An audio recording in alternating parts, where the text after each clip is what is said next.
Bulletin में खुशामदी। सबसे पहले जिक्र करेंगे अदालत उज़्मा के बड़े हुक्म का। सुप्रीम कोर्ट ने PTI चेयरमैन इमरान खान पर हमले का मुकदमा 24 घंटे में दर्ज करने का हुक्म दे दिया है। IG पंजाब ने अदालत में इंकशाफ किया है कि वजीर आला चौधरी परवेज इलाही ने मुकदमा दर्ज करने से रोका था। चीफ जस्टिस उमर अता बंदियाल ने रिमार्क्स दिए कि FIR दर्ज न की गई तो सो मोटो लेंगे। समाअत की मजीद तफसील जुल्करनैन इकबाल की रिपोर्ट में। इमरान खान के मार्च पर हमले का मुकदमा वजीर आला पंजाब की वजह से अब तक दर्ज नहीं हो सका। IG पंजाब ने सुप्रीम कोर्ट को आगाह कर दिया। अदालत में समाअत तो इमरान खान के खिलाफ तौहीन अदालत की हुकूमती दरख्वास्त पर हो रही थी, मगर बात वजीराबाद वाक़े की तरफ मुड़ गई। चीफ जस्टिस उमर अता बंदियाल ने लाहौर रजिस्ट्री से कार्रवाई में ऑनलाइन शरीक IG पुलिस से मार्च पर हमले की FIR 90 घंटे बाद भी दर्ज न होने की वजह पूछी तो फैसल शाहकार ने बताया कि इंदराज मुकदमा की दरख्वास्त पर वजीर आला पंजाब से मुशावरत की थी। उन्होंने तहफ्फुज़ात का इजहार करते हुए FIR काटने से मना कर दिया। चीफ जस्टिस ने करार दिया, सूबाई हुकूमत का मौक़िफ़ पुलिस से अहम नहीं हो सकता। कौमी लीडर को कत्ल करने की कोशिश की गई, मामले की नज़ाकत को समझें। अदालत ने IG पंजाब को हुक्म दिया कि 24 घंटे के अंदर मुकदमा दर्ज करके बेहतरीन अफसरों से तफ्तीश कराएं, शवाहिद जमा करें और फोरेंसिक भी कराएं। अदालत आपके साथ है। किसी ने केस में मुदाखलत की तो अदालत उसके काम में मुदाखलत करेगी। अदालत ने इमरान खान को तौहीन अदालत के मामले में जवाब जमा कराने के लिए मजीद 6 रोज की मोहलत देते हुए समाअत मुलतवी कर दी। इमरान खान पर हमले की FIR दर्ज न होने और पंजाब के आला हुकाम की बदइंतजामी पर वफाकी हुकूमत के शदीद तहफ़्फ़ुज़ात सामने आ गए हैं। वफाकी हुकूमत की जानिब से 5 नवंबर को चीफ सेक्रेटरी और IG पंजाब को भेजे गए खत में किन तहफ़्फ़ुज़ात का इजहार किया गया, बता रहे हैं अब्बास नकवी।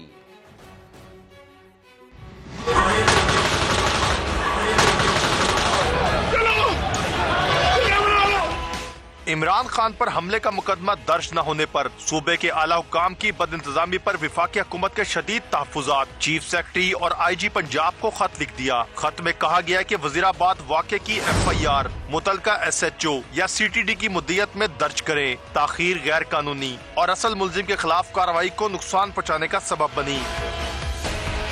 5 नवंबर को भेजे गए खत में लिखा कि क्या सराइयों पर मबनी इल्जाम की बजाय हकाइक के मुताबिक FIR दर्ज की जाए। खत में कहा गया कि ये बात तशवीशनाक है कि सूबाई हुकूमत कोई भी अपडेट फराहम करने में नाकाम रही। मुतासरीन या उनके जख्मी होने की नौयत के बारे में भी सरकारी मालूमात जारी नहीं की गयी। खत में इस बात की निशानदही भी की गई है कि मुबैना मुल्जिम की अतराफिया वीडियोज का अजरा तफ्तीशी अमल में संगीन खामियों की तरफ इशारा करता है और सूबाई हुकूमत और इसके जिम्मेदारान की मज़कूरा बाला नाकामियां इसकी इस मामले को गलत तरीके से संभालने का वाज़ेह सबूत है। अब्बास नकवी, समा, लाहौर। पाकिस्तान तहरीक इंसाफ ने पुरानी दरखास्त पर वजीराबाद फायरिंग का मुकदमा दर्ज कराने की कोशिश की, अलबत्ता थाने के SHO ने मुआज़रत कर ली। आपको इसी मामले की तफसील बताते हैं। PTI के वकला मुकदमा दर्ज कराने वजीराबाद थाना सिटी पहुंचे और SHO से मुलाकात की। वकला ने इसरार किया कि अपनी पुरानी दरखास्त पर ही मुकदमा दर्ज करवाएंगे। SHO ने जवाब दिया कि अफसरान से मुशावरत के बाद ही दरखास्त वसूल की जाएगी। पाकिस्तान तहरीक इंसाफ का लॉन्ग मार्च दोबारा कब शुरू होगा? PTI तारीख पर तारीख देने लगी। शाह महमूद कुरैशी ने मंगल से मार्च शुरू होने का कहा।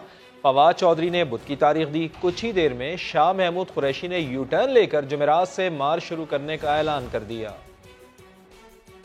हमारी जो मार्च है अब वो शुरू होगी। मंगल से वही वजीराबाद जिधर मुझे ये गोलियां लगी थी और हमारे 11 और लोगों को गोलियां लगी थी और जिधर मौजम शहीद हुआ था, उधर से ही हमारी मार्च शुरू होगी। मार्च के आगाज पर PTI तारीख पर तारीख देने लगी। तहरीक इंसाफ ने मार्च दोबारा शुरू होने से पहले ही एक और यू टर्न ले लिया। इमरान खान ने मंगल के रोज से दोबारा सफर शुरू करने का ऐलान किया था। उनके ऐलान की गूंज अभी थमी नहीं थी कि खिलाड़ियों में तजाद सामने आ गया। शाह महमूद कुरैशी ने मंगल की तारीख दी। कंफ्यूजन कोई नहीं है, हमारे जहन में नहीं है, आप भी निकाल लीजिए। कल होगा, वजीराबाद से होगा, उसी जगह से होगा जहां कातलाना हमला हुआ। तो फवाद चौधरी नई तारीख के साथ मैदान में उतरे, बुध से काफिला आगे बढ़ने का बताया। कुछ ही देर बाद शाह महमूद ने अपने ऐलान से यू टर्न लेकर जुमरात का मार्च शुरू होने का कह दिया।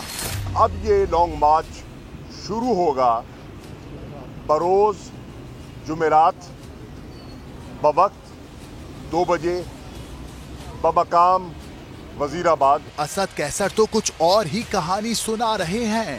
1 हफ्ते के बाद पूरे खैबर पख्तूनख्वा की तमाम सिटीज में रैली निकालेंगे, मोबिलाइजेशन करेंगे। दूसरी जानिब पुलिस हुक्काम ने पीटीआई क़यादत को वाज़े अंदाज में बता दिया कि मार्च के आगे बढ़ने से पहले कायदीन के लिए हर सूरत बुलेट प्रूफ स्टेज का इंतजाम करें। पुलिस हुक्काम ने खबरदार किया कि खतरात मौजूद हैं, दोबारा गफलत किसी बड़े सानहे का सबब बन सकती है। वफाकी वज़ीर दाखिला राना सना कहते हैं कि मार्च के इस्तकबाल की तैयारियां तो 4 नवंबर से कर रखी है, इस्लामाबाद पहुंचने में ताखीर पीटीआई कर रही है। राना सना ने चैलेंज दिया कि इमरान खान को 4 गोलियां लगना साबित हो जाए तो वो सियासत छोड़ देंगे।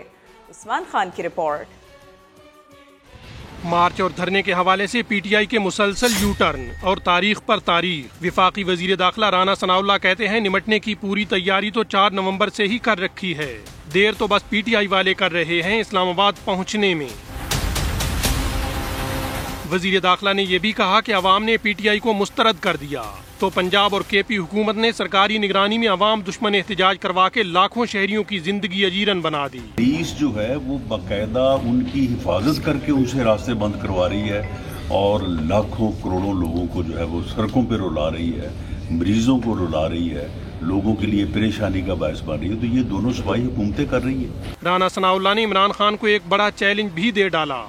इमरान खान के 4 फायर नहीं लगे, अगर 4 फायर साबित हो जाए तो मैं सियासत से इस्तीफा दे दूंगा, अगर 4 साबित ना हो तो इमरान खान इस्तीफा दे दे। ये मेरा उसे चैलेंज है। राना सनाउल्लाह का कहना था मुल्की सियासत में इमरान खान जैसे फितने के रहते तमाशा, अदम इस्तेहकाम और शोर शराबा खत्म हो ही नहीं सकता।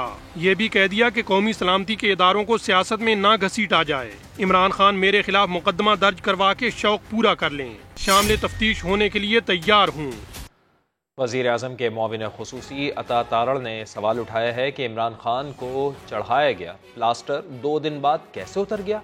कहते हैं कि वाक़े की FIR दर्ज ना हुई तो हम खुद कराएंगे। उधर ANP रहनुमा ने दावा किया है कि अपनी मर्जी की रिपोर्टें लेने के लिए सरबराह तहरीक इंसाफ का इलाज शौकत खानम से कराया गया। इमरान खान पर हमले से मुताल्लिक सवालात का सिलसिला खत्म न हो सका। वजीर आजम के मुआविन खुसूसी अता तारड़ ने मुकदमे में ताखीर पर सवाल उठा दिया, जख्मों की नौयत पर भी तहफ़्फ़ुज़ात का इजहार कर दिया। वज़ीराबाद के वाक़े की FIR नहीं दर्ज करते तो हमें मजबूर ना करें कि हम कोई FIR दर्ज करने अपनी जुरिस्डिक्शन के अंदर कि ये साजिश हुई है और ये मामला इन्होंने खुद करवाया है। पहला प्लस्तर है दुनिया का जो मैंने 24 घंटे में उतरते हुए देखा। गोलियों की तादाद भी मुतनाज़ा है, 2 थी, 4 थी, 6 थी। मेरा तो ख्याल है डिस्प्रीन की गोलियां थी, ये वाली गोलियां नहीं थी। ANP रहनुमा मियां इफ्तिखार ने वाक़े की शफाफ तहकीकात का मुतालबा दोहराया। वाक़े को इसने खुद मुतनाज़ा बना दिया। इसने क्या कहा कि मुझे 4 गोलियां लगी, करीब अस्पताल में क्यों नहीं गए? तो करीब अस्पताल के बजाय अपने अस्पताल में गया कि अपनी मर्जी की रिपोर्ट तैयार करे। अगर कारतूस इसके बदन में नहीं है तो पीस कहां से आया? मियां इफ्तिखार ने मजीद कहा कि मुल्की मईशत दुरुस्त सिमत में गामजन है, मईशत की बेहतरी इमरान खान से बर्दाश्त नहीं हो रही। देखिए पाकिस्तान तहरीक इंसाफ क्या कर रही है। PTI ने रावलपिंडी का इस्लामाबाद से ज़मीनी राबिता मुनक़ता करने का मंसूबा बना लिया है। हुकूमत ने भी जत्थे से निमटने के लिए कमर कस ली है। परवेज खट्टक, आमिर कियानी और अली अमीन गंडापुर समेत कई रहनुमाओं को गिरफ्तार करेंगे, ऐसा फैसला कर लिया है। शहर इक़्तिदार और रावलपिंडी में वफाकी हुकूमत और PTI के दरमियान बड़े टकराव का खतरा। तहरीक इंसाफ ने जुड़वा शहरों को जोड़ने वाले तमाम रास्ते बंद करने का मंसूबा बना लिया। कानून नाफिज करने वाले इदारों ने भी मुजाहिरीन से निमटने की तैयारी कर ली। PTI रावलपिंडी की क़यादत ने फैसला किया इस्लामाबाद की नाकाबंदी अगले 72 घंटों के लिए की जाएगी। Deputy speaker Punjab assembly वासिक Qayyum Abbasi ने नई एहतजाजी हिकमत अमली की तस्दीक की। दूसरी जानिब कानून नाफिज करने वाले वफाकी इदारों ने PTI के अहम रहनुमाओं के खिलाफ क्रैकडाउन का प्लान बना लिया। परवेज खटक, शेख राशिद शफीक, आमिर कानी के वारंट जारी, अली अमीन गंडापुर और मलिक आमिर डोगर को भी गिरफ्तार करने का फैसला कर लिया गया। इस्लामाबाद एयरपोर्ट तक रेंजर्स, FC और वफाकी पुलिस के दस्ते गश्त करेंगे। रोड बंद करने वालों के खिलाफ फौरी कार्रवाई होगी। वफाकी वजीर और मुस्लिम लीग नून के रहनुमा इंजीनियर अमीर मकाम का कहना है कि पंजाब और खैबर पख्तूनख्वा में गवर्नर राज का नफाज नागुज़ीर हो गया है। दोनों सूबों की हुकूमतें लॉन्ग मार्च के लिए इमरान खान को मुकम्मल माली और इंतजामी सपोर्ट फराहम कर रही हैं। अमीर मकाम लाहौर में प्रेस कॉन्फ्रेंस कर रहे थे। KP में और पंजाब में गवर्नर राज के अलावा कोई हल है नहीं अगर आप मुल्क को बचाना चाहते हैं, क्योंकि वो दोनों हुकूमतें तो सिर्फ और सिर्फ अपना काम छोड़ दिया है कि गवर्नमेंट का क्या काम है, क्या फंक्शन है। लोगों की तनख्वाहों के पैसे नहीं है KP में, कर्ज के जो पैसे लिए वो पाकिस्तान के खिलाफ इस्तेमाल कर रहे हैं, उसे लोग खरीद रहे हैं, उसे गाड़ियां कर रहे हैं, कहते हैं कि आओ आप लॉन्ग मार्च में जाना है। तो अगर इस तरह आप देख रहे हैं कि दोनों तरफ जो कुछ हो रहा है वो पाकिस्तान के खिलाफ हो रहा है, तो बिल्कुल ये मुल्की मुफाद में के लगनी चाहिए। Chief justice Islamabad high court justice Athar मिन अल्लाह का कहना है, आइन की बालादस्ती माइंडसेट में तब्दीली से ही मुमकिन है। ये बड़ा काम सियासी क़यादत ही कर सकती है। अपने एजाज़ में फुल कोर्ट रेफरेंस से खिताब करते हुए उनका कहना था कि अदालतें फैसले लिखती हैं, मगर असल तब्दीली तभी आएगी जब फैसला सियासी क़यादत करेगी। हमारे सामने सवाल ये है कि क्या मुल्क में सिविलियन और आइन की बालादस्ती है? बदकिस्मती से इस सवाल का जवाब नफी में है।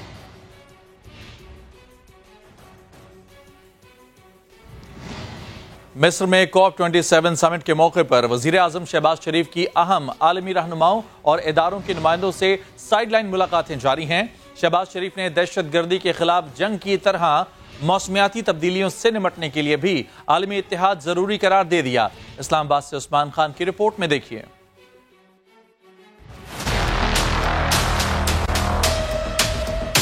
मिस्र के शहर शर्म शेख में मौसमियाती तब्दीलियों से निपटने के लिए आलमी कॉन्फ्रेंस। पाकिस्तान में सैलाब मुतासरीन की बहाली की काविशों पर वजीर आजम शहबाज शरीफ मरकज़े निगाह बन गए। आलमी रहनुमाओं ने वजीर आजम की मुतासरा इलाकों में मुसलसल मौजूदगी को गैर मामूली जज्बा करार दिया। मुलाकातों में मौसमियाती तब्दीलियों के तबाहकुन असरात से बचाव के लिए भरपूर ताउन पर भी इत्तेफाक।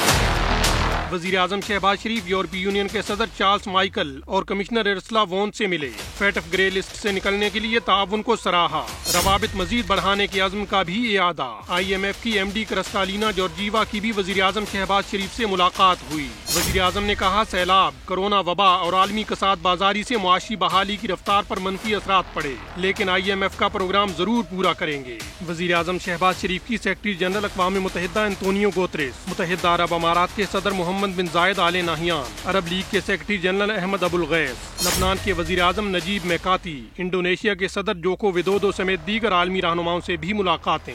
वजीर आजम ने कहा मौसमियाती तब्दीलियों के बायस आज तरक्की पजीर ममालिक जिन असरात का मुकाबला कर रहे हैं, कल पूरी दुनिया को इसका खमियाजा भुगतना पड़ेगा। उम्मीद है COP27 कॉन्फ्रेंस मौसमियाती इंसाफ दिलाने में संगे मील साबित होगी। सऊदी वली अहद शहजादा मोहम्मद बिन सलमान बिन अब्दुल अजीज़ 21 नवंबर को पाकिस्तान का दौरा करेंगे। वो वज़ीर आज़म मियां शहबाज शरीफ से मुलाकात करेंगे। वली अहद के हमरा सऊदी काबीना के अरकान भी होंगे। पाकिस्तान आने वाले वफ्द में सऊदी अरब की अहम कारोबारी शख्सियात और सरमायाकार भी शामिल होंगे। वफाकी वज़ीर ख़जाना इसहाक डार ने यकीन जाहिर किया है कि डॉलर नीचे आएगा। वो कहते हैं कोशिश है डॉलर की कदर 200 रुपए तक आ जाए। वज़ीर ख़जाना समा के programme red line with Talat में मेज़बान तलत हुसैन से गुफ्तगू कर रहे थे। ये प्रोग्राम रात 10:03 पर नशर होगा। आप मुझे कोई कैलेंडर दे सकते हैं कि 200 के करीब कब आएगा रुपया? आपने जो रियल वैल्यू आप कहते हैं आपके ख्याल में इतनी ही है इसकी? मैं ये सिर्फ अपनी विश लिस्ट नहीं है मेरी, मैं साइंटिफिकली साबित कर सकता हूं कि it should be less than 200। Scientifically आपने डिलीवर भी करना है, वो कब करेंगे? वो इंशाल्लाह आज भी कुछ एक्शन लिए, आप 1-2 दिनों में देखेंगे। स्टेट बैंक गवर्नर अपने एक्शन ले रहा होगा। आज I had detailed meeting few hours with state bank governor Islamabad, उनको मैंने इन्वाइट किया था। We will be taking action. देखिए ये 4 साल की जो बिल्कुल खुला छोड़ दिया, कुछ पता नहीं है, और यानी मैं लेसर सेड द बेटर, उसको आप 2, 4, 6 महीने में नहीं कर सकते। 6 महीने इस गवर्नमेंट ने जो कोशिश की, पॉलिटिकल कैपिटल ज़ाया किया और लेकिन आना है 200 के पास इंशाअल्लाह। इंफॉर्मेशन टेक्नोलॉजी के वफाकी वजीर अमीन उल हक का कहना है कि वफाकी वजीर ख़जाना अपना रवैया दुरुस्त करें, हट धर्मी नहीं चलेगी। वो कराची में तकरीब से खिताब कर रहे थे।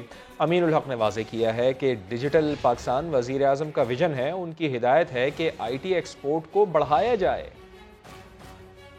प्राइम मिनिस्टर साहब का विजन है डिजिटल पाकिस्तान, उनकी हदायत है कि आप IT एक्सपोर्ट को बढ़ाएं। IT इंडस्ट्री की प्रपोजल थी, वो तमाम प्रपोजल हमने मिनिस्टर ऑफ फाइनेंस के साथ शेयर किया, but unfortunately since last 3 month वो तमाम प्रपोजल जिसे कहते हैं अटकी हुई है, उसके ऊपर कोई पेशरफ नहीं हो पाई है। एग्रीकल्चर के हवाले से 17 अरब का इंसेंटिव दे दिया गया, टेक्सटाइल इंडस्ट्री को इंसेंटिव दीजिएगा, वाई नॉट IT इंडस्ट्री? क्या इसलिए कि वो MKM के पास इसलिए नहीं दिया जा रहा? मैं अदब के साथ मिनिस्टर ऑफ फाइनेंस से कहता हूँ, आप अपने रवैया दुरुस्त करें। मैं अपने IT इंडस्ट्री के साथ और टेलीकॉम इंडस्ट्री के साथ खड़ा हूँ। अगर आप अपने रवैये में तब्दीली नहीं लाएंगे तो मेरी बात गौर से सुन लें। मैं अगर वजीर नहीं रहूँगा तो आप भी वजीर नहीं रहेंगे। मेरा मतलब आप समझ रहे हैं। हम आपके पास प्रपोजल लेकर इस हफ्ते दोबारा आ रहे हैं and I am very much hopeful कि आप, क्योंकि प्राइम मिनिस्टर का इंस्ट्रक्शन है, तो आप उस पर अमल करेंगे, हट दर्मी नहीं चलेगी। पीपल्स पार्टी और MQM पाकिस्तान के रहनुमाओं ने वजीर आला हाउस में मुलाकात के दौरान कराची के मसाइल तरजीही बुनियादों पर हल करने पर इत्तफाक कर लिया। साद साबरी की रिपोर्ट देखिए। पीपल्स पार्टी और MQM पाकिस्तान के दरमियान वज़ीर-ए-आला हाउस में बड़ी बैठक हुई, जिसमें MQM से मुआहदे, बल्दियाती कवानीन और आर्टिकल 140A के निफाज का मामला ज़ेरे बहस आया। पीपल्स पार्टी की तरफ से वज़ीर-ए-आला सिंध मुराद अली शाह, सईद गनी, शर्जिल मेमन, वक्कार मेहदी और मुर्तज़ा वहाब शरीक हुए, जबकि MQM के वफ्द में गवर्नर सिंध कामरान टिसोरी, खालिद मकबूल सिद्दीकी, फैसल सब्ज़वारी, ख्वाजा इज़हारुल हसन, फरोग नसीम और वसीम अख्तर शामिल थे। मुलाकात के इख्तिताम पर वज़ीर इत्तलात सिंध शर्जिल मेमन ने कहा कि MQM से कोई इख्तलाफ नहीं, मुआहदे पर तेजी से अमल किया जाएगा। जो हमारा मुआहदा भी MQM के साथ है उसको पाए तकमील तक पहुंचाया जाए और उसमें थोड़ी मजीद तेजी लाई जाए।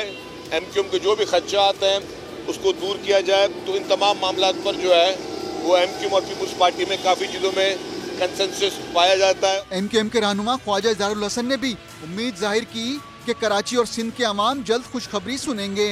आज तकरीबन सब लोग एक जगह जमा हुए तो वो तमाम बिट्स एंड पीसेस में जो गुफ्तगू थी वो आज समराइज हो गई है, और समराइज होने के बाद यकीनन कुछ चीज़ें जो है वो यकीनन ज़रदारी साहब, बिलावल साहब से पूछा जाएगा, कुछ चीज़ें हम अपनी राब्ता कमेटी से लेंगे और अब जो आने वाली मीटिंग होगी इंशाअल्लाह ताला वो बड़ी खुशहाइन होगी। हमें पुरअमन इंतखाबात चाहिए जिसके लिए सिंध हुकूमत वसाइल प्रोवाइड करे, इलेक्शन कमीशन यकीन दहानी करे, इंतखाबात। बाकी हमारे दरमियान कोई इख्तलाफ नहीं है। तर्जुमान वज़ीर-ए-आला हाउस के जारी बयान के मुताबिक MQM और पीपल्स पार्टी के दरमियान वर्किंग रिलेशनशिप को मजीद बेहतर करने पर इत्तफाक किया गया, जबकि दोनों जमातों ने शहर के मसाइल तरजीही बुनियादों पर हल करने पर भी इत्तफाक किया।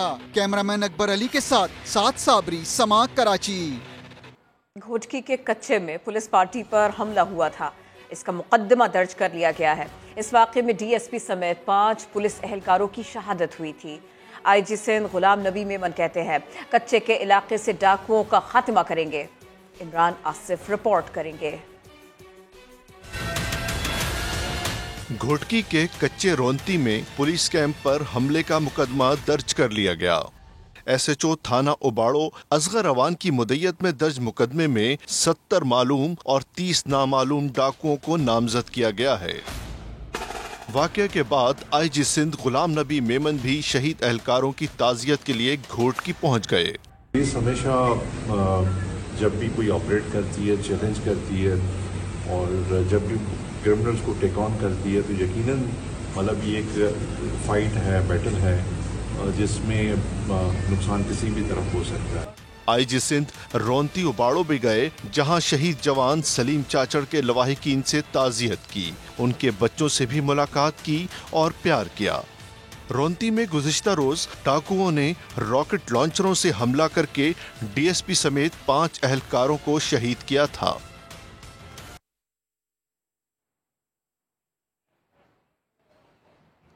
इमरान खान पर हमले का मुकदमा थाना सिटी वजीराबाद में दर्ज कर लिया गया है। ज़राए के मुताबिक मुकदमे में कत्ल, इक़दाम कत्ल और दहशतगर्दी की दफ़ात शामिल की गई हैं। मुकदमे में मौके से गिरफ्तार मुलज़िम नवीद को बाकायदा नामजद किया गया है।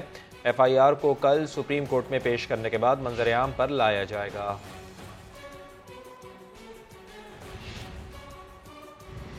वज़ीर-ए-आज़म शहबाज शरीफ प्रेस कॉन्फ्रेंस कर रहे हैं। Threshold of a new Green Deal or a trajectory to a 3-degree world where returning to the earth we know today will be impossible. You also know that some countries, namely Pakistan, will be more exposed, more deeply vulnerable than others living in cooler longitudes. For the lost and the damaged of the world, such gatherings are the only hope.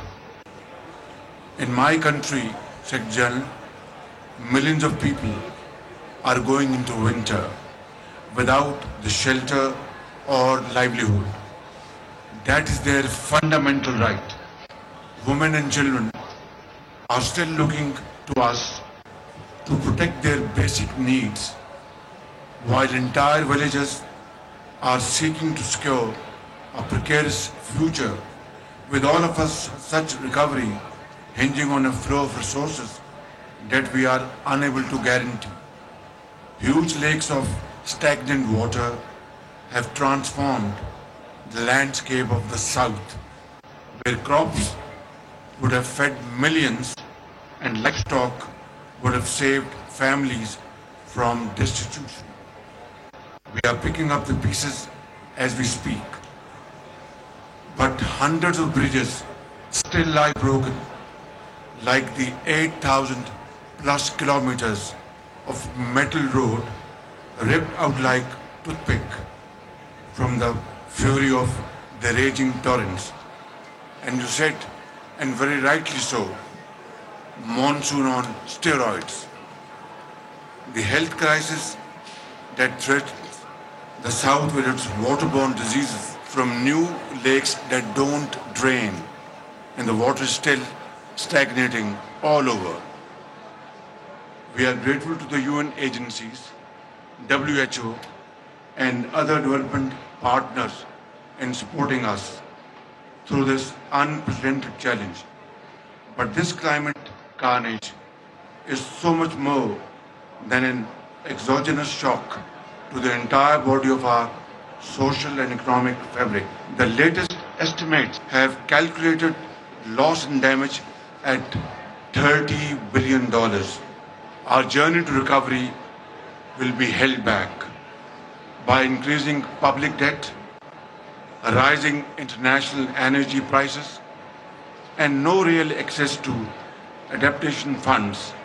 Our social security platform, the Benazir Income Support Program, has allocated urgent cash transfers worth $316 million to the most vulnerable 2.8 million families, providing $113 to each affected family.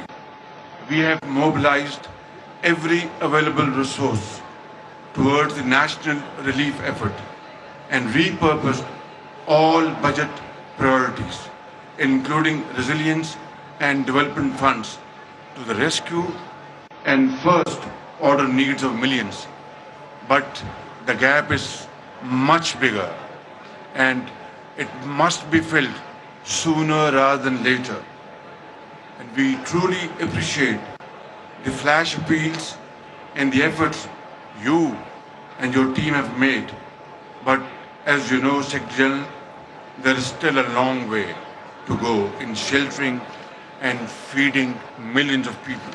At the broader level, we seek to add loss and damage to the climate agenda, and we hope that all countries come to the COP27 meetings in the spirit you so ably championed as climate justice for all. My goal in the end is the same as yours, Excellency, to not let helplessness become a death sentence in this race against time. Let us plan on working towards that ambition. Goes on in Pakistan will not stay in Pakistan. So let's stand up and say no to this before it's too late. Thank you, Secretary General. Thank you very much. Dear Prime Minister Sharif, Excellencies, ladies and gentlemen, there are moments in our life that are unforgettable and that mark you deeply.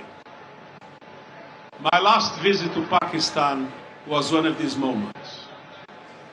To see an area flooded that is 3 times the size of my country, Portugal. To see the loss of life. वज़ीर आज़म UN secretary general के साथ मुश्तरका press conference कर रहे थे और बता रहे थे कि पाकिस्तान किस बुरी तरह से मुतासर हुआ है और अब पाकिस्तान को तन्हा नहीं छोड़ना चाहिए। तहरीक इंसाफ का रावलपिंडी के मुख्तलिफ इलाकों में एहतजाज। शहर के तमाम निजी और सरकारी तालीमी इदारे 2 रोज़ के लिए बंद कर दिए गए। पंजाब और खैबर पख्तूनख्वा में गवर्नर राज का नफाज नागुज़ीर हो गया। नून लीग के रहनुमा अमीर मकाम कहते हैं दोनों हुकूमतें लॉन्ग मार्च के लिए इमरान खान को माली और इंतजामी सपोर्ट दे रही हैं।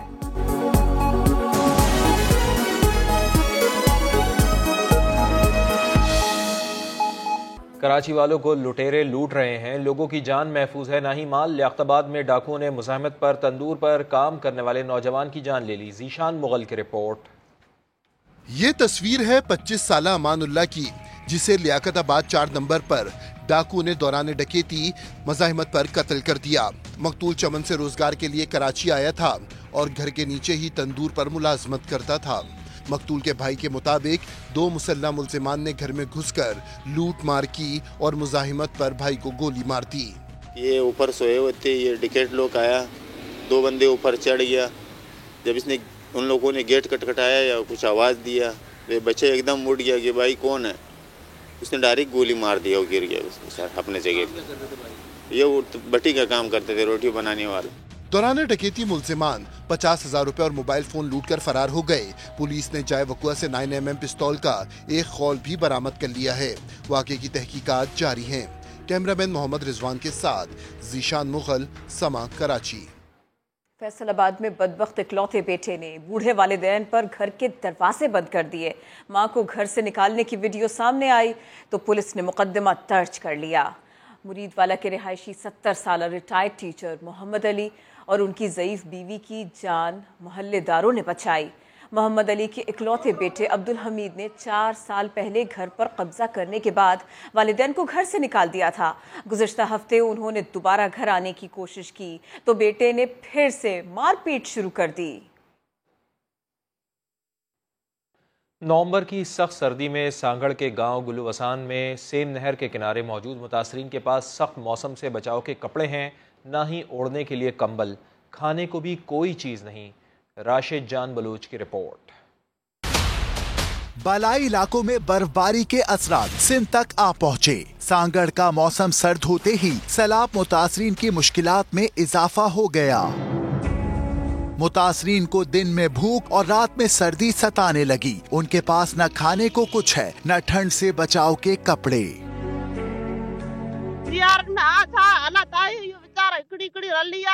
बस असा के राशन पानी दे बिस्तरा दे। सर्दी से तनहा मुकाबला करने वाले सैलाब मुतासरीन का कहना है इंतजामिया की जानिब से 2 माह में सिर्फ 1 राशन का थैला मिला। हम लोगों को कुछ भी नहीं मिला है। हमारे बच्चे सर्दी से मर रहे हैं, हम क्या करें। मछली पकड़ के खा रहे हैं और ओढ़ने के लिए भी कुछ नहीं है, छत भी नहीं है, घर भी नहीं है। हमारे घर भी डूब गए थे। पहले सैलाब ने सब कुछ उजाड़ा, अब रही सही कसर सर्दी निकाल रही है। मुतासरीन कहते हैं सर्द मौसम मजीद नुकसानात का सबब बन सकता है। सिंध हुकूमत फौरी इमदाद को यकीनी बनाए। राशिद जान बलोच, समा, सांगड़। मुल्क के कई इलाकों में जाड़े की धुआंधार एंट्री, गर्मी रफू चक्कर हो गई। वादी कलाम के पहाड़ों ने सफेद चादर ओढ़ ली है। सवात की महोडन झील का सारा मंजर सफेद हो गया। मानसहरा समेत अपर हजारा डिवीजन में मुसलसल तीसरे रोज भी बारिश और बर्फबारी का सिलसिला वक्फे से जारी रहा। नारान में 3 इंच तक बर्फ पड़ चुकी है। आजाद कश्मीर में बारिश के साथ बर्फबारी से मौसम मजीद सर्द हो गया है। कराची में बरसते बादलों ने बदलती रुत की नवीद सुना दी। महकमा मौसमियात ने कराची, कोयटा समेत बलूचिस्तान के कई इलाकों में बारिश की पेशगोई कर रखी है, तो गर्म कपड़े निकाल लें क्योंकि सर्दी बस आने वाली है। और इसी के साथ ही वक्त हो गया ब्रेक का, जिसके बाद दोबारा हाजिर होंगे हेडलाइंस के साथ। देखते रहिए समा।